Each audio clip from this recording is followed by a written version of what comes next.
having the ability to actually recognize when you're stressed is super important. Because then once you recognize it and you're aware, then you can do something about it. Whereas if you just go around with your head in the clouds almost and you just think that's how I feel all the time, that's just who I am, then you won't do anything about it. You are listening to Personal Development Mastery, the podcast that empowers you with the simple and consistent actions to take that will help you create a life of purpose and fulfillment. I'm your host, Agi Keramidas, and this is episode 436.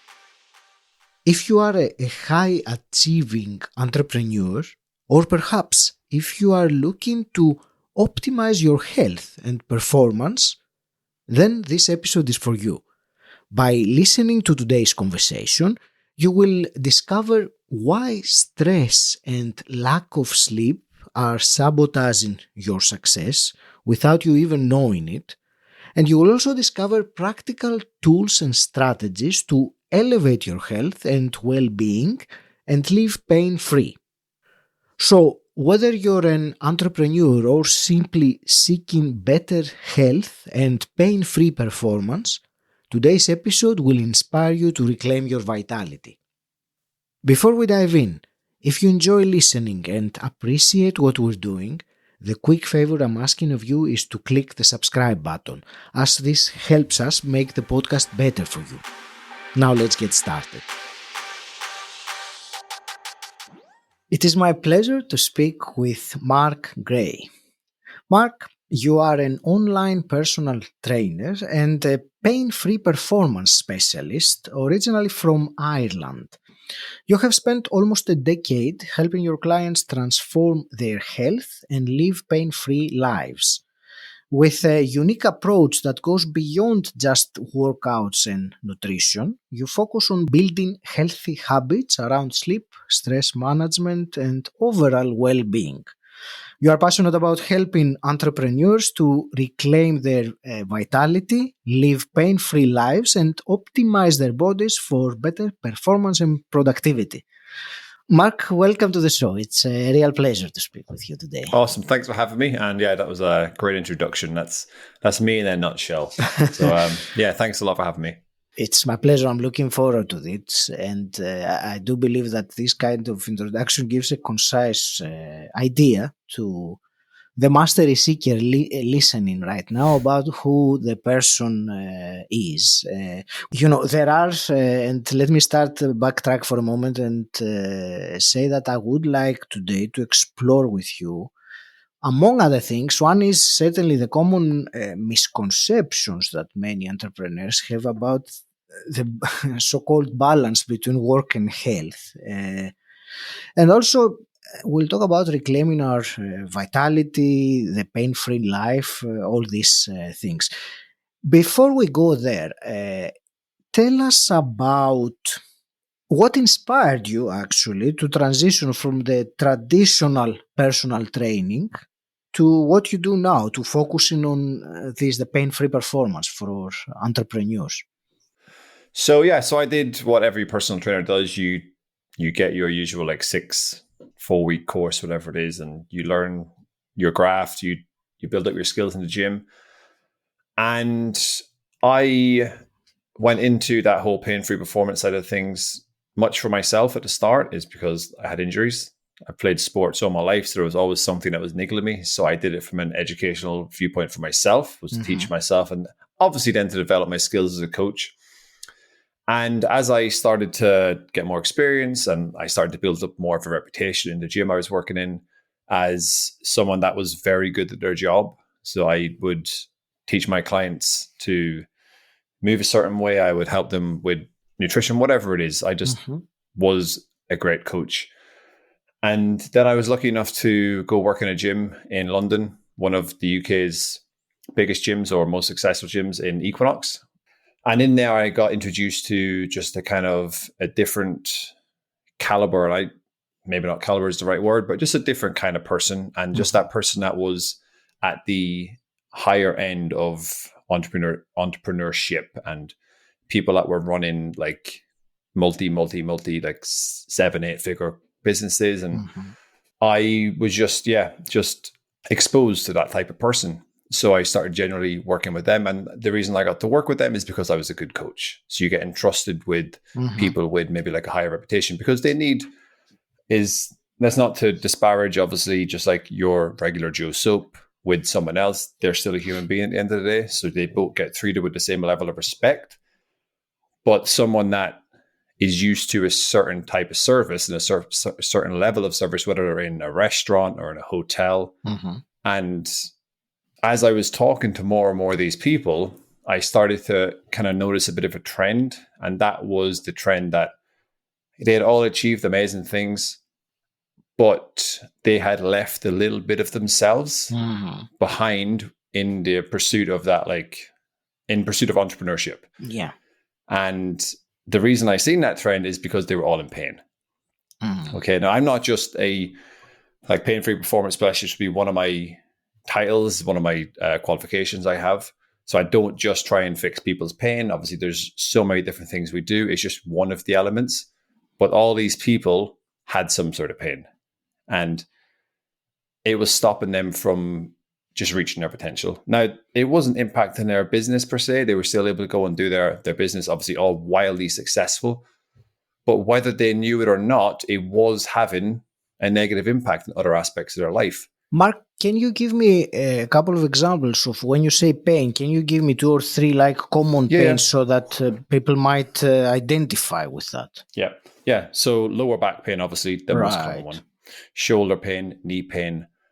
Okay. Just, those ones. And like, so yes, they'd come to me with a multitude of goals.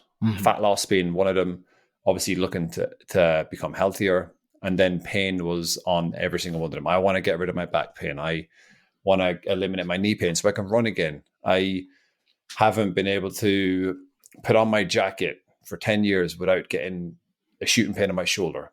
All these sorts of things where you don't think of them in isolation as being that bad. Obviously, back pain is a bit different because that's quite debilitating.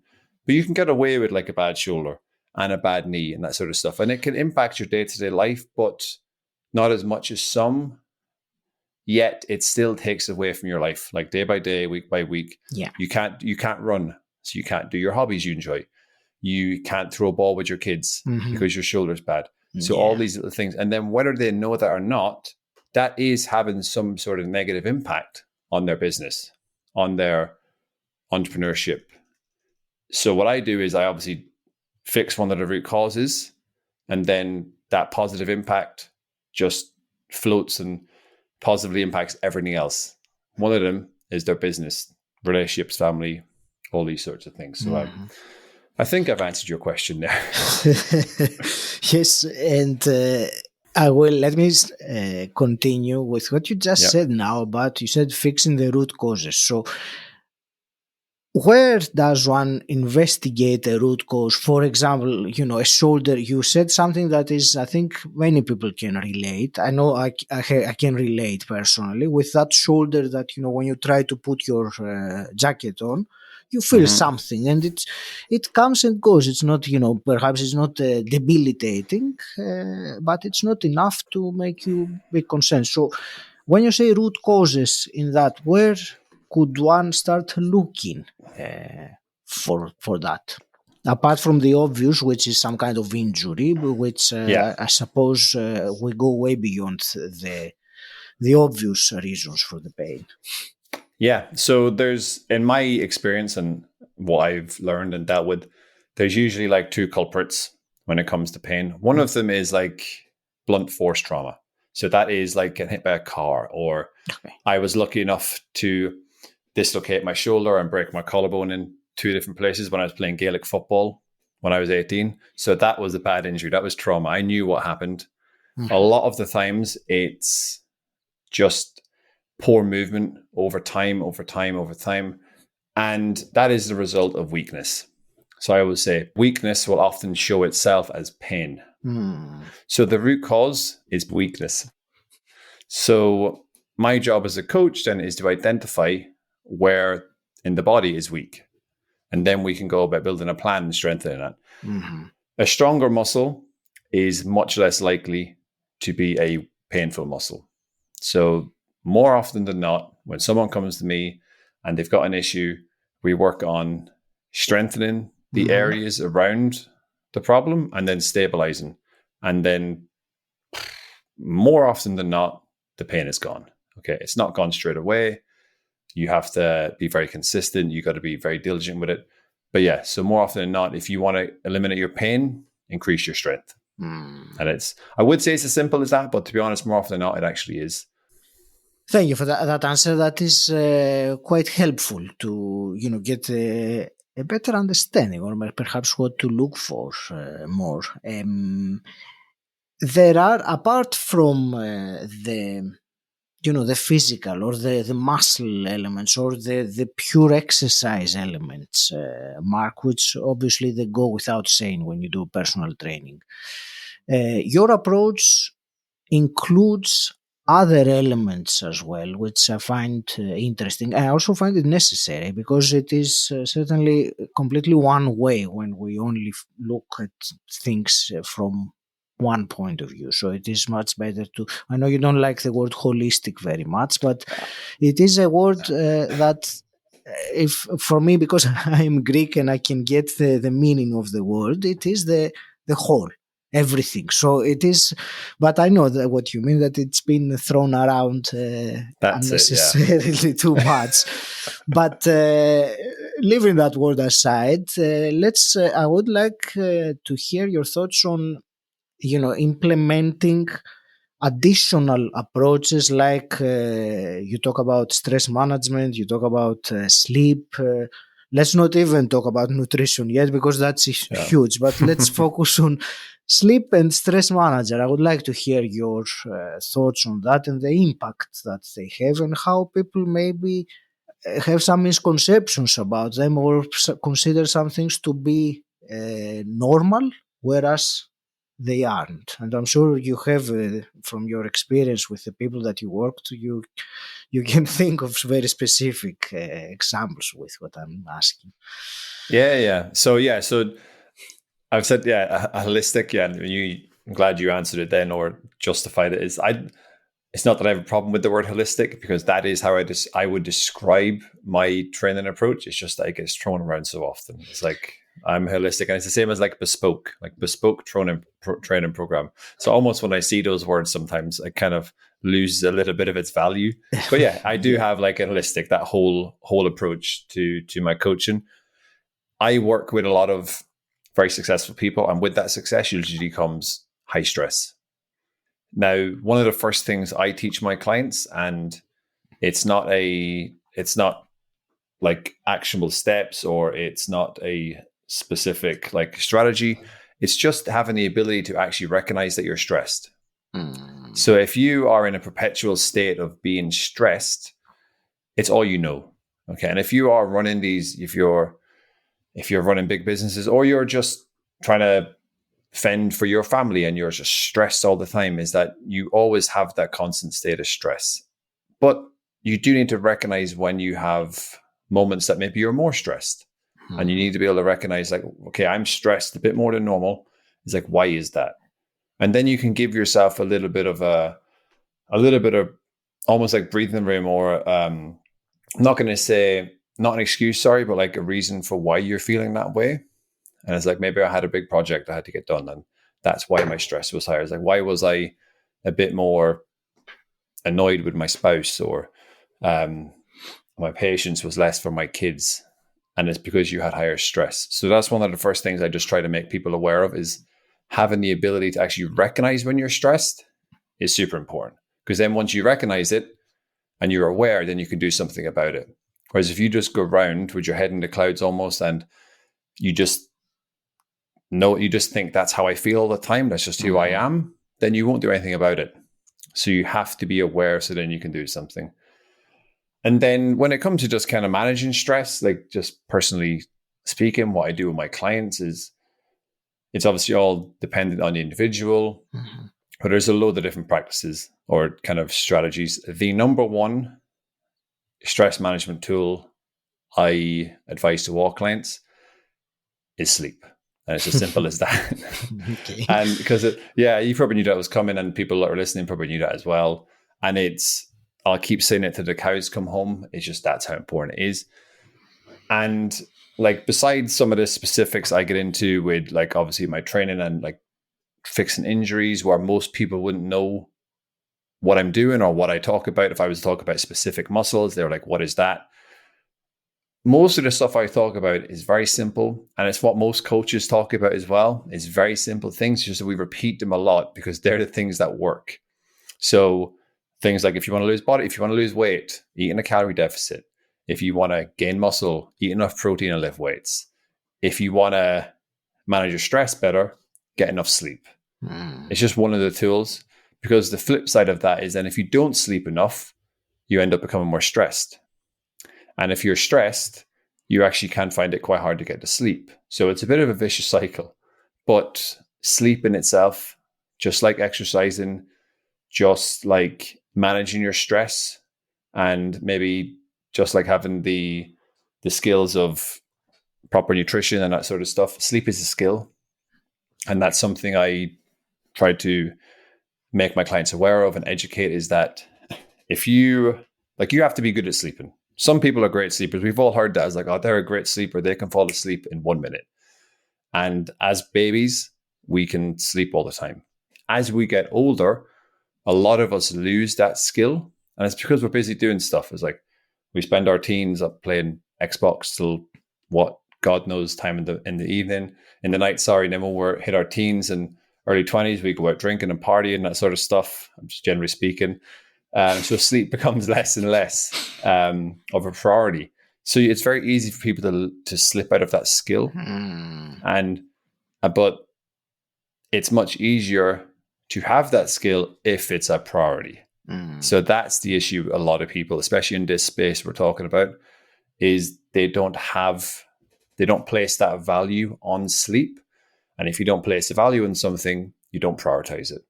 So it's the same way as weight training. If you are weight training, or if you have value on weight training, you'll do it because you're doing it because you want to be as strong as possible. You want to be able to run when you're 80, whatever it is. You prioritize that, you value it. Sleep is the exact same.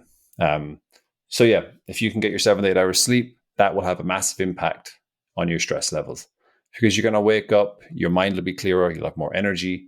So what does that do? It means you can attack your big tasks with much greater vigor, and you're energized, you're more productive, your cognitive function is better.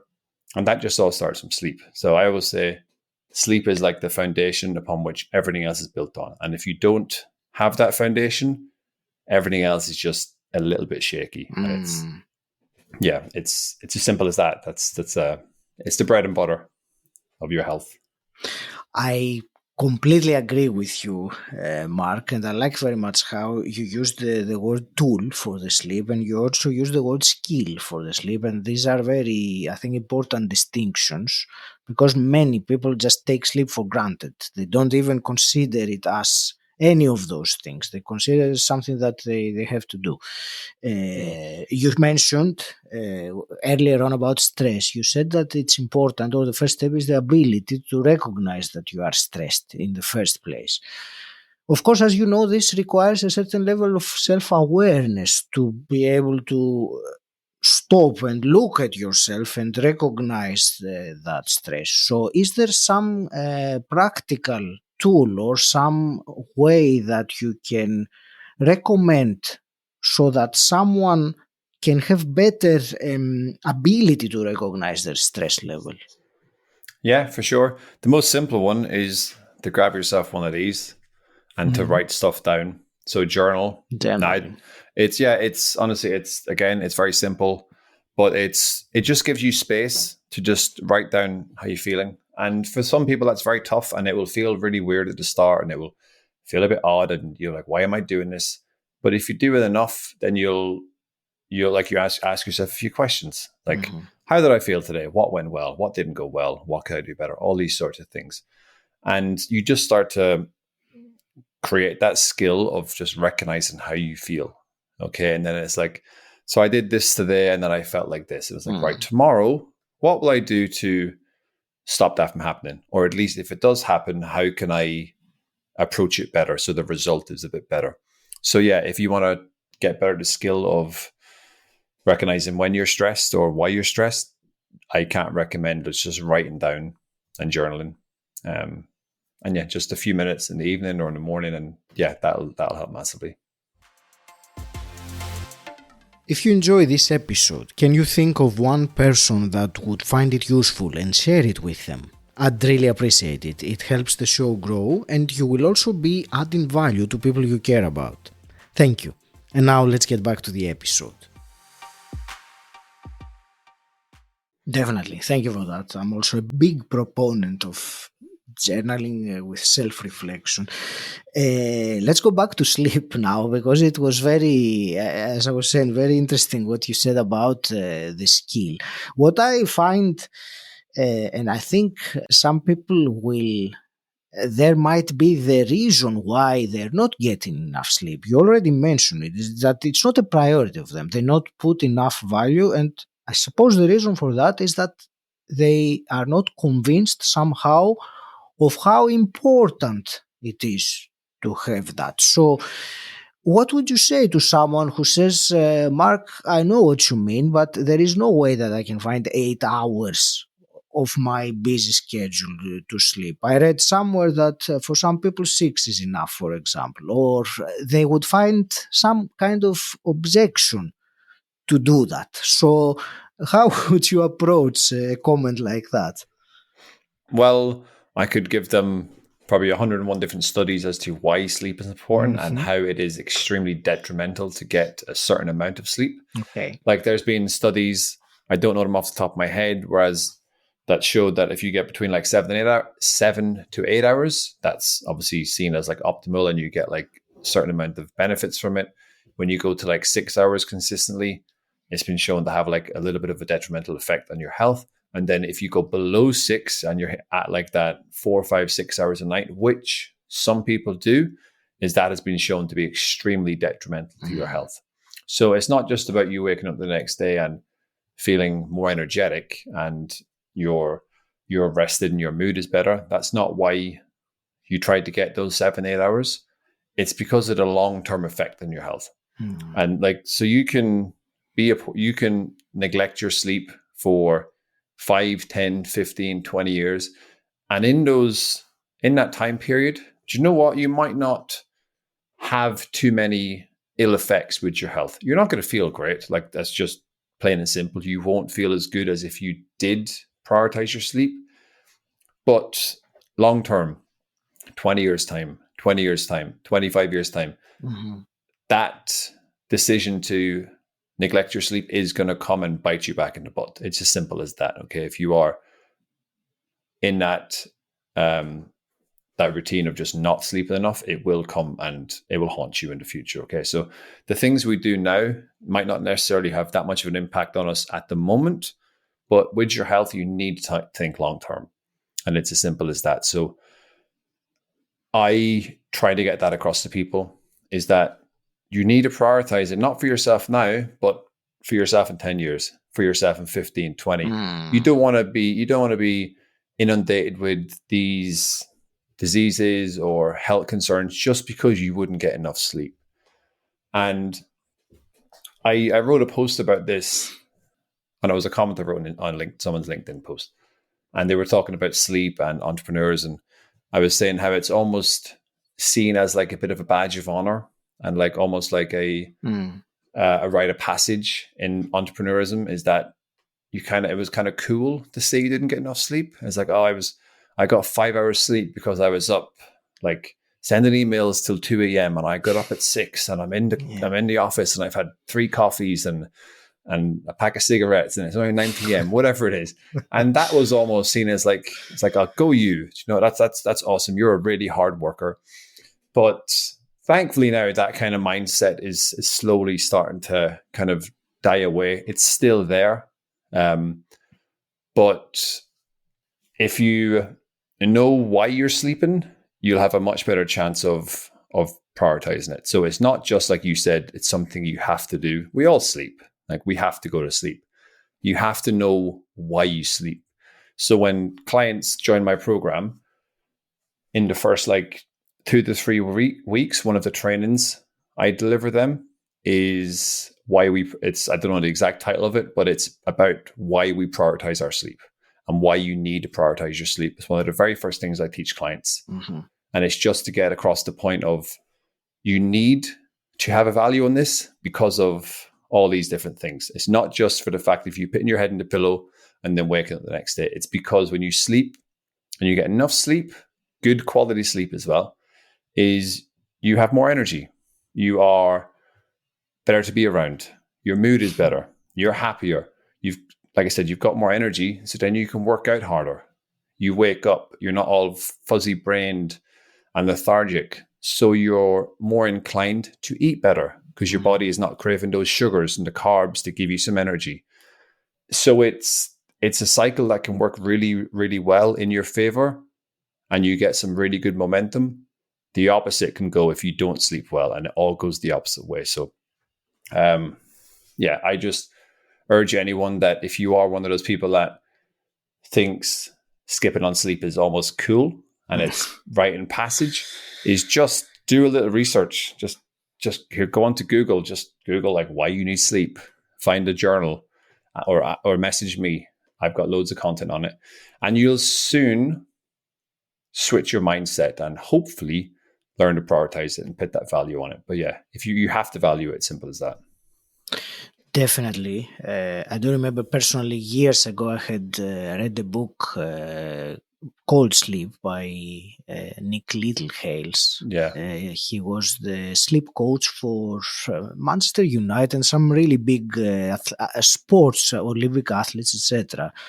And that was the first time that I realized that there is so much more to sleep. And what you were saying earlier about you used the word skill, there are so many things involved too. It's not just going to bed at a certain time and waking up 8 hours later. There is much more before that.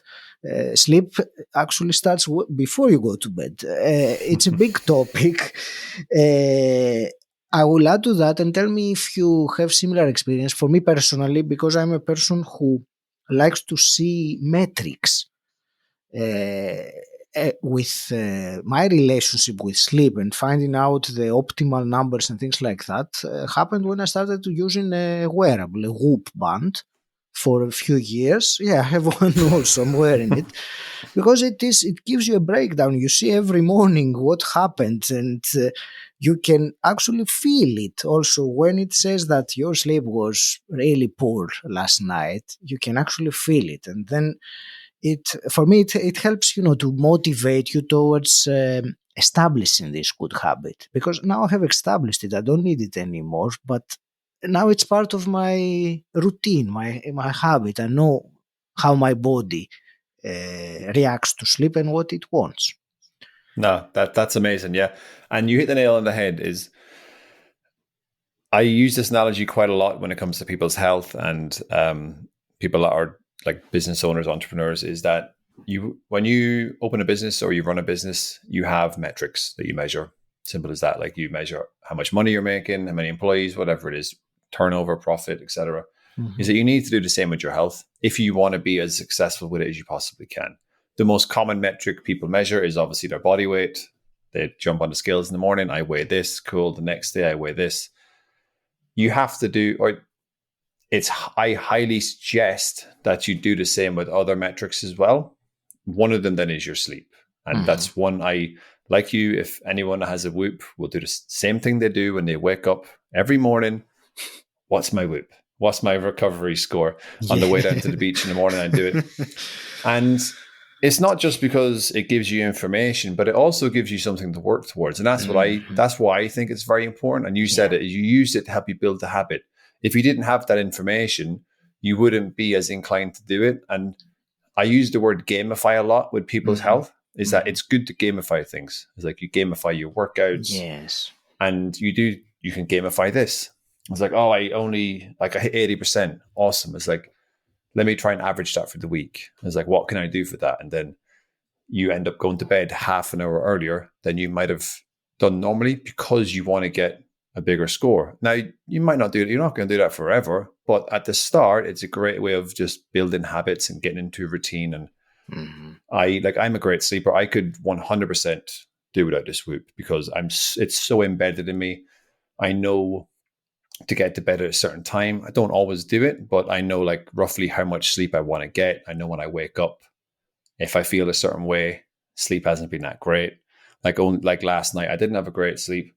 I was very restless because just a million and one things in my mind. And then when I woke up, my Whoop actually said, "It goes, you had a restless night's sleep." I was like, "Well, I knew." It's like I knew that. Investigate your restless night's sleep.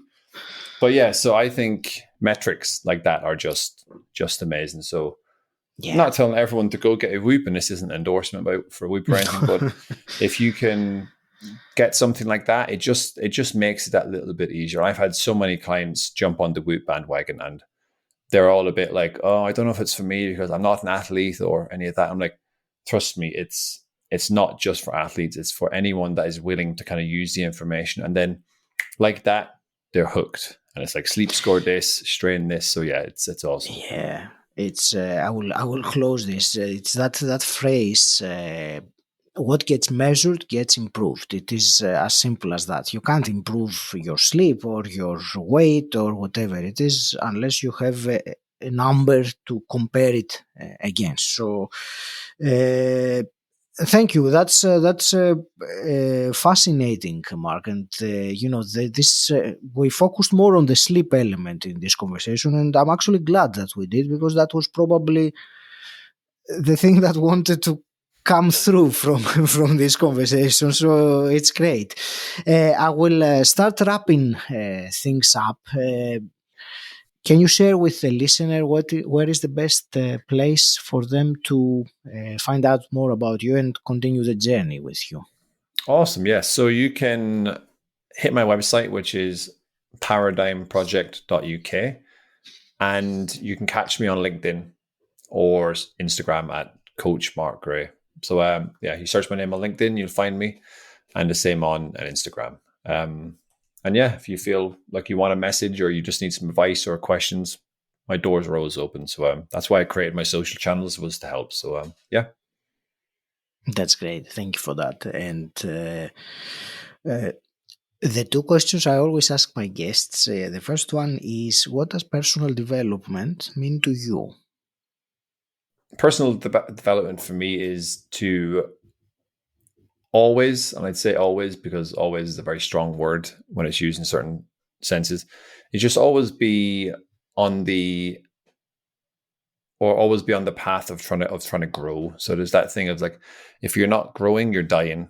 And as simple as that. And it doesn't have to be anything massive. It just has to be that mindset and approach of just trying to get a little bit better. And personal development for me is that, like, I've got so many books behind me and everything, and I've not read half of them, it's just to have that mindset of just trying to get a little bit better. And I used I think of just 1%. If you can get 1% better every day or every week, you'll be so much further than the line in a few months or a year. So yeah, just that kind of mindset of just trying, or just growth mindset. If you're going back, if you're not going forward, you're going backwards. Simple as that. I agree. And let me ask you a quick hypothetical question, Mark. If you were to go back in time and meet your 18-year-old self, what's one piece of advice you would give him? 18-year-old me, just going to uni, I'd probably tell myself, and from a business viewpoint, is buy a video camera, start recording yourself, start do YouTube before everyone else. No, it would just to be as focused on getting better as I was back then. I'm extremely fortunate that I played a lot of sports. So I grew up playing sports, and sports are what molded me. So I would have told myself to just keep doing that. I would have told myself to probably play sports a little bit longer. But yeah, it would have been just to stay true to that, because it taught me a lot. It taught me like a lot of the values I have right now and who I am as a person. So it would have just been, keep true to that. And don't apply to the police, because that's what I originally did. I didn't get into it, thankfully. I got my sports course, but just that. Stay true to what you were doing. Thank you. And Mark, I want to thank you first of all very much for this conversation. It was very enjoyable and useful, I think, and there were some hopefully important insights that were, expressed. I want to wish you all the very best with your mission, with what you're doing, and I would like to conclude by asking you to give to the listener something actionable, something practical based on the conversation we've had so far, as a small actionable step they can take to improve or grow what you were saying, to move one step forward. Yeah. Because we did a lot of sleep, I'll give you one on sleep and one on stress really quick. So when it comes to stress, if you are someone that has a lot of stress, or you have moments where you've got like those periods of high stress, is one of the best tools you can use is breath work. And a really simple way of doing breath work is to get your phone, put on for 10 minutes, a 10-minute timer, and then breathe in for 5 or 6 seconds, exhale for 5 or 6 seconds, all through your nose, and just keep doing that until the 10 minutes are up, and you'll feel a million times better. You'll bring your body down from a sympathetic nervous system into a parasympathetic. You'll feel so much better. And then the other one is one you touched on actually a few minutes ago when it comes to sleep, is to go to sleep roughly the same time and to wake up roughly the same time. That there is one of the quickest wins you can have when it comes to improving your sleep, because there's babies, you put babies to sleep at a certain time. It's like, we need to do that with adults. Okay, there's a reason why you have mothers running down the road in a car saying, we have to get them to sleep, get them to bed. It's their nap time or sleep time. Adults need to do the same thing. So if you could do that, get it within like roughly half an hour each night, then your sleep will blow up. You'll be so much better at it. So yeah, that's what I would do. And before I end today's episode, if you enjoy this podcast, can you think of one person that would find it useful and share it with them? I'd really appreciate it. It helps the show grow, and you also add value to people you care about. Thank you. And until next time, stand out, don't fit in,